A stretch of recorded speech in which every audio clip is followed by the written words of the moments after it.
Welcome to CAN, Caribbean Affiliate News. My name is Siobhan Gobin. Here are the stories that we're following today, August 16, 2013. In international news, thousands of Egyptians take to the streets for Day of Rage. 3 bodies recovered from Indian submarine, 15 more feared dead. A 6.5 magnitude earthquake shakes New Zealand, some homes are damaged. And a Brazil gang rape of a U.S. student, a trio are jailed. Details on these headlines and more when we return.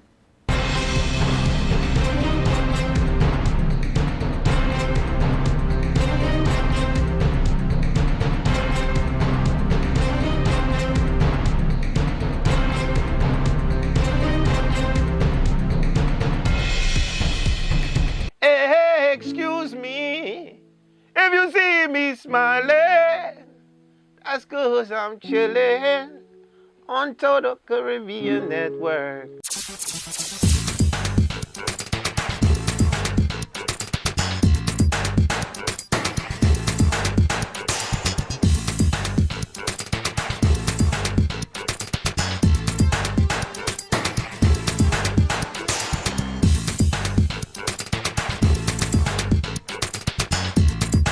It's your boy Wyclef Jean, man, and I'm chilling, man. Total Caribbean Network. Man, I love their style. Whoa, whoa, whoa, whoa, whoa, whoa.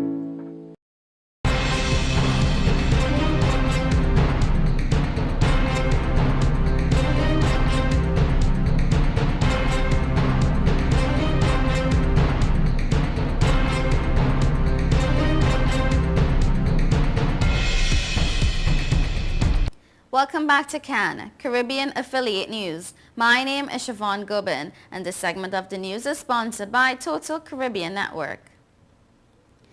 Tens of thousands of Muslim Brotherhood supporters took to the streets today in several Cairo neighborhoods and other towns across Egypt in defiance of a military-imposed state of emergency following the country's bloodshed earlier this week.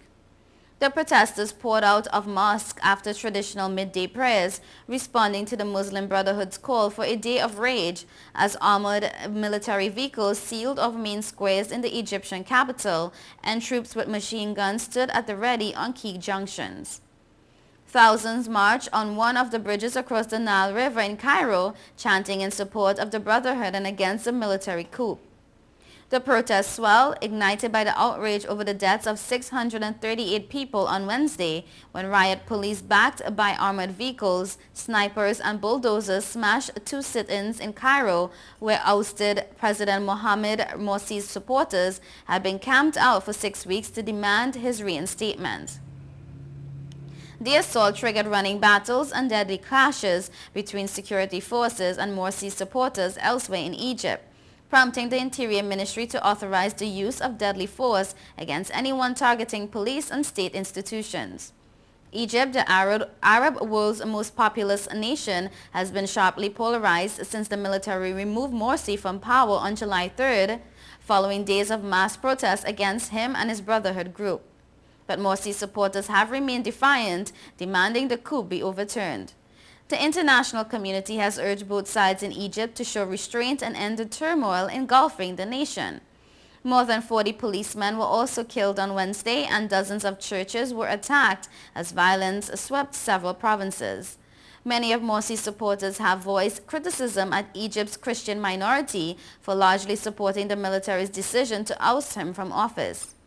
The revolutionary and liberal groups that helped topple Morsi have largely stayed away from street rallying in recent weeks. Many Egyptians, while voicing concern over the scale of the police attacks this week, are supportive of the government's decision to declare out of the Brotherhood let sit-ins and protests, which blocked 2 main intersections in the capital and clogged traffic. Indian Navy divers recovered 3 severely burned bodies of sailors today who had been trapped inside a submarine damaged by twin explosions, a Navy spokesman said. He added that it was doubtful that any of the other 15 sailors aboard survived. The spokesman, Narendra Visput, told reporters in Mumbai that the conditions of the bodies recovered early this morning suggest that all 18 sailors aboard were killed in the explosions in the sub's home port of Mumbai. And I quote, "The bodies are severely disfigured and not identifiable due to severe burns," Vespucci said, adding that DNA tests would be used to identify the bodies. However, the Navy will continue to search every inch of the submarine until no bodies remain to be found. The 16-year-old diesel-powered Russian-made submarine INS Sind Hurak Shak was rocked by two explosions in the torpedo compartment that sent huge fireballs into the air. The vessel was partially submerged at Mumbai's naval dock with a portion visible above the waterline. Reaching sailors trapped in the crippled, water-filled vessel was made all the more difficult because the heat of the blast melted some hatch doors shut. The Navy said there has been no contact from any of the sailors, not even a knock on the hull, since the accident occurred. A press statement from the Navy today said that while divers had been working around the clock to reach the compartments of the submarine since the explosions occurred, search efforts were hindered by the oily and muddy waters inside the submerged submarine, resulting in total darkness and nil visibility within the submarine even with high-power underwater lamps. The same submarine was hit by an explosion in 2010 that killed one sailor and injured two others. The Navy said that accident was caused by a faulty battery valve that leaked hydrogen, causing an explosion in the vessel's battery compartment. There have been no details on what caused this week's blast. The sub recently returned from Russia after a 2.5-year refit, overhaul and upgrade, and had been certified for use by the Indian Navy. Strong earthquakes shook central New Zealand today, damaging homes and roads and sending office workers scrambling for cover in the capital. No serious injuries were reported. A magnitude 6.5 tremor struck just near the small South Island town of Sidon, and at least 6 aftershocks were 5.0 magnitude or stronger. Several homes near the epicenter were severely damaged, with chimneys collapsing and roofs caving in, said police spokeswoman Barbara Dunn. She said a bridge was severely damaged on the main highway near Sidon and that rocks and debris had fallen onto the road. Police closed a section of the highway. Some buildings in Wellington, the capital, were evacuated and items were knocked off shelves in place. Police said a number of people were freed from Wellington elevators that stopped working.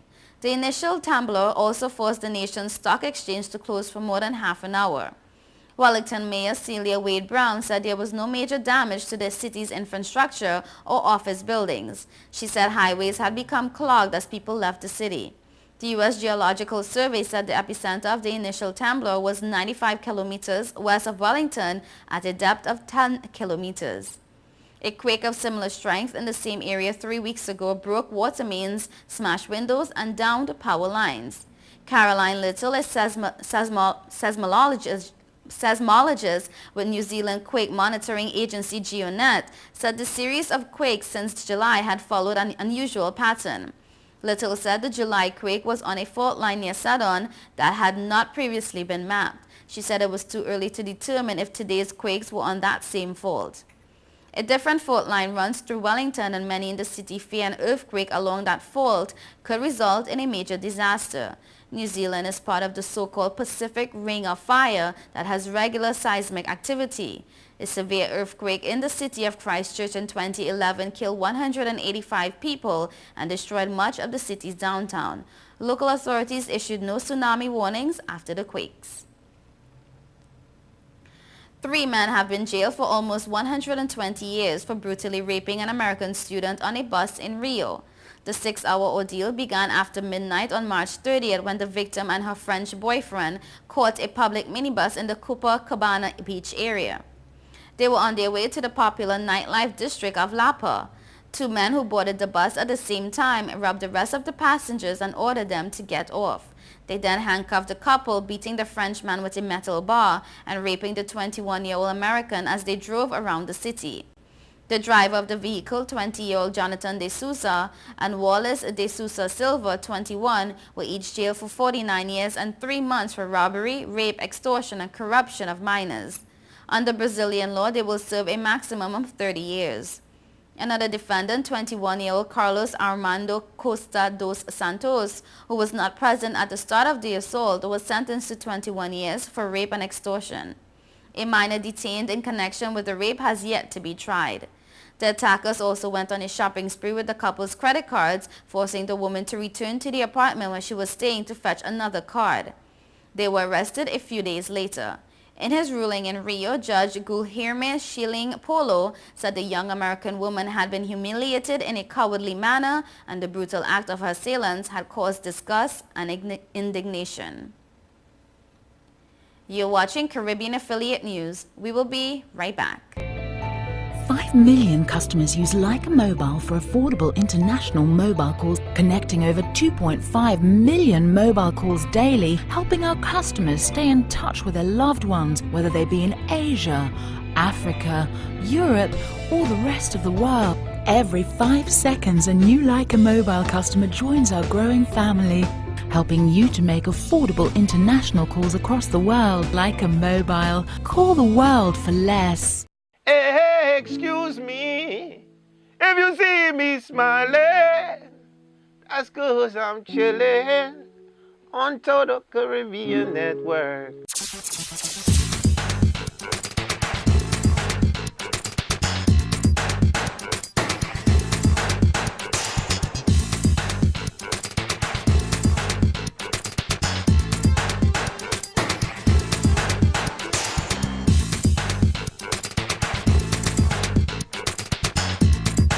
It's your boy Wyclef Jean, man, and I'm chilling, man.